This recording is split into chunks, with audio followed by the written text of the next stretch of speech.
Hey, welcome to Moonbeam Jellyfish. I am Emily and this is my channel. Thank you so much for being here. Today we are going to be celebrating the birth month flower for September, which is the aster.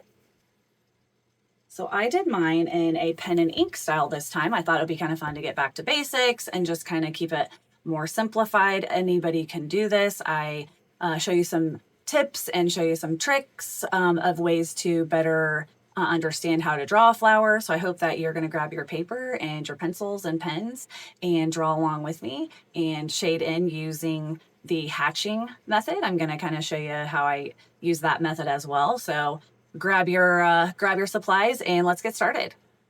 I thought I'd take a minute to kind of show you a little trick that can help when learning how to draw flowers. I print out sometimes a flower that I might want to draw. I thought this would be a good one because there's a lot of petals, so we could kind of talk about it. So I print it out, and then depending on how defined the lines are, I kind of trace over it, because then I'm kind of getting a feel for the way the petals flow, and just my muscle memory is a thing that happens the more you draw something. And then I will take it to my light board and draw it again, just by tracing it. So again, I'm kind of getting muscle memory, and then I can have a better visual maybe than the actual flower because I've kind of broken it down myself into drawing. And I don't do exactly, I've added petals, left some petals out, but then I take those and then I draw it again all by myself. I don't trace anything. I've just given myself an opportunity to kind of figure out a few different ways to kind of just get in the flow of what I'm drawing. And I'm not, like I said, it doesn't have to be an exact replica. There's even a couple petals that maybe I could straighten out a little bit.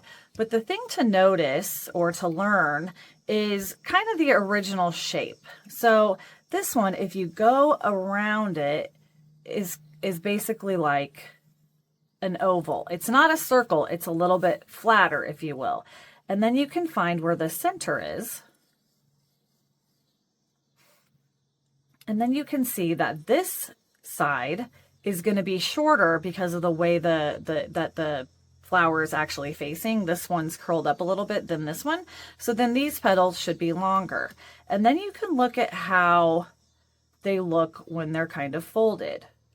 So like this petal here, it'll kind of flow out. And then it kind of rounds up like this, and then it looks kind of weird, but then once you put in the little curly, so then it's kind of, you can see that it's kind of folded up right there. And then you can add those kind of throughout this area, or some of them will just be shortened because you're seeing the underside of the flower instead of the top. So it would just be where you would only be kind of seeing the underside, and then another petal could kind of come out from it. So it's just kind of learning and playing with it. But like I said, kind of tracing it first just kind of gives you an idea. But then you always want to, you don't have to, but if you want to get better at drawing, then you want to continue practicing the little nuances of what the petals look like and just kind of learning a different way to kind of draw them. It's always harder whenever I'm kind of trying to do it quickly on the camera. And then you just kind of go, you go around and then you look here. So there's like a center inside of a center. And then these little stamens are also kind of, you'll see the back side or you'll see the inside and then the sides. So here, they're just kind of, you're seeing the back side of them, right? And then over here, you're seeing the front of them. But then as it goes around, you're going to start seeing kind of the side of them. It's like if you think of like people holding hands or something, because of the way you're looking into the flower. And then they'll start to flatten out a little bit the closer you get into the center. And then once I've drawn it, if I want to really clean it up and have it be perfect, I can again take it to the light table. I could have drawn it just on a extra piece of paper, take it to the light table and trace my drawing, or I can try drawing it again. There's, sky's kind of the limit. It just depends on how much kind of effort you want to put into it. So I'm going to go ahead and just utilize this one that I already drew. I just want to give you some tips. I will put my original photo in color on the screen. So if you want to use it as a reference, you can as well. But we're going to go ahead and we're actually going to do pen and ink, as I said earlier. And I'm going to be using my Zebra fountain pen set. You can use any liner. If you were going to do it as a line and wash, which I know some people would love, because then you can add a little bit of watercolor if you want. You just have to make sure that it's permanent. I'm not bringing in watercolor. I'm only using my Zebra fountain pens, but you could use any kind of liner, a micron, or the Molotow is one of the ones that I use quite a bit. So it's really just up to you and what your preference is. I've also used all the different colors. I was going to show you that. I forgot to get that kind of ready.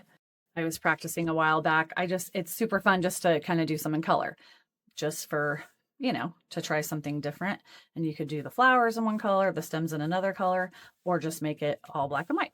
So before adding the ink, I always like to take a moment to step back from my drawing and compare it to the reference photo to make sure the perspective is correct. And when I'm using a reference photo, I'm not interested in creating an exact replica. I want to add my own voice into whatever it is I'm creating. So I'll just kind of add and remove features in order to create the look I'm going for. I'm using my Zebra fountain pen to trace over the lines of my drawing, and I'm creating like sketchy type lines by picking the pen up, kind of creating like little dashes and marks instead of drawing like a really firm, controlled line. It just makes it feel more illustrative. And if you've been here before, you know that that's my favorite kind of way to draw, it seems like. And as always, as I am inking, I will continue to make any adjustments needed as I work my way around the flower. I was thinking it could have been really fun to have used some bottled ink with a quill for this. So I might have to try that technique in another drawing. You'll have to let me know in the comments below if you'd be interested in something like that. Once I'm finished tracing my lines, I give the ink a minute or two to dry. Smearing your drawing after all that hard work is not fun. And now I'm going to erase any leftover pencil marks using it's a latex-free eraser. Remember to hold on to your paper really well when erasing. I don't know how many times I didn't really have a good enough grip on my paper and I ended up creasing it because you're not uncreasing it. So that's the worst. I'll end up having some pencil marks that I won't be able to completely erase because of how I sketched the flower onto my paper, but that's a-okay. I'm using a mixed media sketchbook that I have kind of designated as like a pen and ink practice book.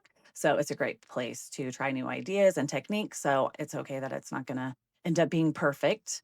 And I also like to use a knead eraser kind of at the end. You can just drag it down the paper or even roll it across the page to help remove any smears or like little eraser shavings that might have been left behind. So the whole point of shading is to create areas of shadow and light in order to achieve like depth and a sense of volume to our drawings. I decided to use several fine liners for shading in order to create like different line weights as well. I've talked about line weights like a million times, but using a combination of line weights helps create readability, texture, depth, and adds more details to our drawings. And I also use lines to convey flow and direction, as well as to give like visual texture. So I will use lines within petals to show you kind of which direction that petal might be going, if it's bending over in a certain direction or if it's twisted in a specific way. That kind of helps to convey that message. Today, for shading, I'm going to be using a technique called hatching. And hatching is where a series of parallel lines are drawn in the same direction. And the closer the lines are to each other, the darker the area will appear. And when using the hatching technique, the lines can be horizontal, vertical, or diagonal. So the shape I am shading in will dictate kind of the direction of the line that I'll be using.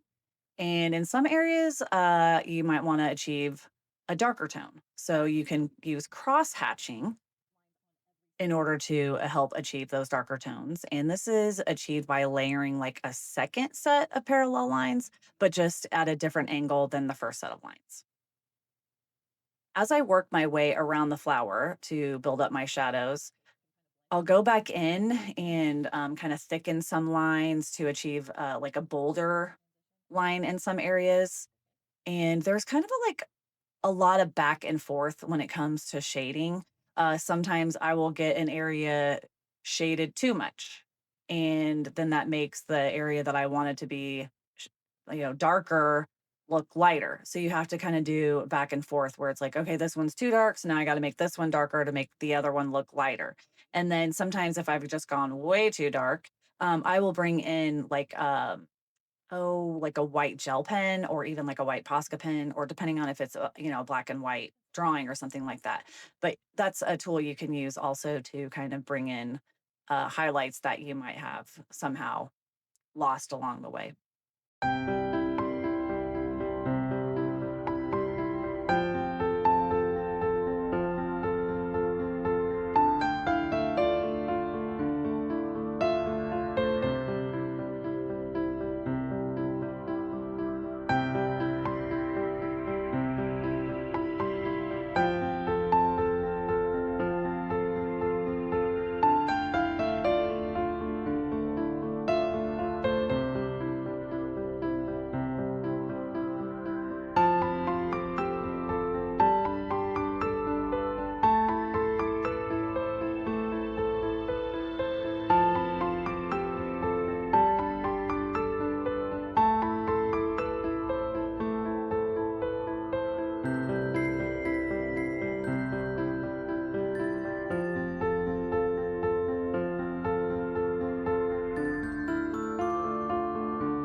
This side is the brightest.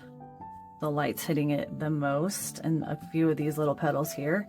So I won't put as much darkness or as much shadow as I did kind of in the other areas, but I'm still going to put kind of some striation and directional lines.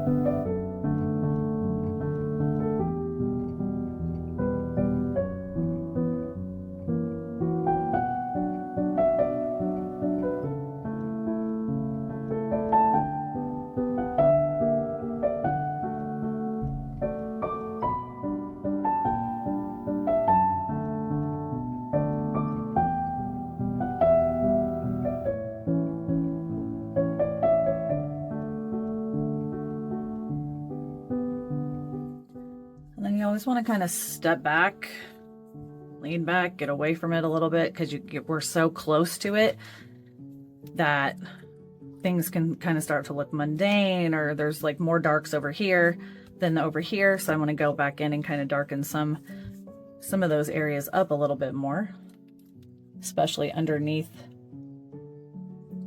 some of these petals here. So they're very much in shadow. Kind of re-bolden some of the outline maybe.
There we go. Thank you for joining me today. I really appreciate you being here.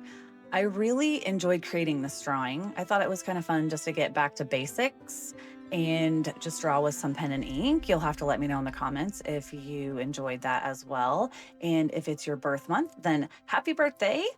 I have some really fun art projects and paintings and ideas that I'll be doing in the coming months. So don't forget to subscribe to my channel so you will know when I post new content. I'm gonna leave you with a little sneak peek of next week's video. It's for my Wheel of the Year series, where we'll be celebrating Mabon. Please take care of yourselves and keep creating art that shines from within.